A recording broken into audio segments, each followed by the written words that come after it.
Station area में लगे हुए सिग्नल जिनको आवश्यकता के अनुसार ऑटोमेटिकली व मैनुअली दोनों तरह से उपयोग में लिया जा सकता है, सेमी ऑटोमेटिक सिग्नल कहलाते हैं, जिसकी पहचान काली पृष्ठभूमि पर जलने बुझने वाला ए, अकेला ए, एक काली पृष्ठभूमि पर जलने बुझने वाला, इस तरह से ए लगाओ।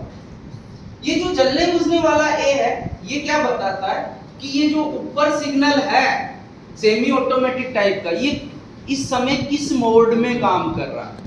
अगर ए जला हुआ है तो ये बता रहा है कि ये जो ऊपर सिग्नल है इस समय एक ऑटोमेटिक सिग्नल का काम कर रहा है, इसको आप ऑटोमेटिक सिग्नल की तरह ट्रीट करें। और ए बुझा हुआ है तो बता रहा है कि ये जो ऊपर सिग्नल लगा है इस समय एक मैनुअल सिग्नल की तरह काम कर रहा है, इसको आप एक मैनुअल सिग्नल की तरह ट्रीट करें। अब सिग्नल लाल मिला तो भाई सबसे पहला काम लगातार लंबी सीटी बजाते हुए सिग्नल से पहले गाड़ी खड़ी करने के बाद सिग्नल की पहचान की। अब हमने सिग्नल की पहचान कर ली, अकेला ए जलने बुझने वाला देखकर कि एक सेमी ऑटोमेटिक सिग्नल है।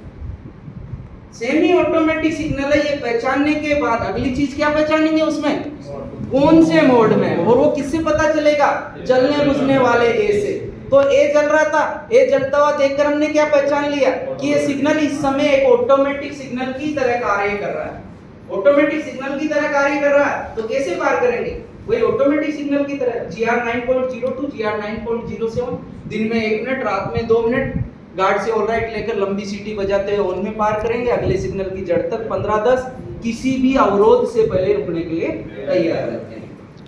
फिर दूसरी कंडीशन थी कि ए बुझा हुआ, ए बुझा इसका मतलब सिग्नल इस समय एक मैनुअल सिग्नल की तरह कार्य कर रहा है, तो फिर मैनुअल सिग्नल की तरह पार करेंगे। मैनुअल सिग्नल को कैसे पार करते हैं, अथॉरिटी D3693B, या फिर उस पर टोलिंग ऑन लगा तो टोलिंग ऑन ऑफ कर। ठीक,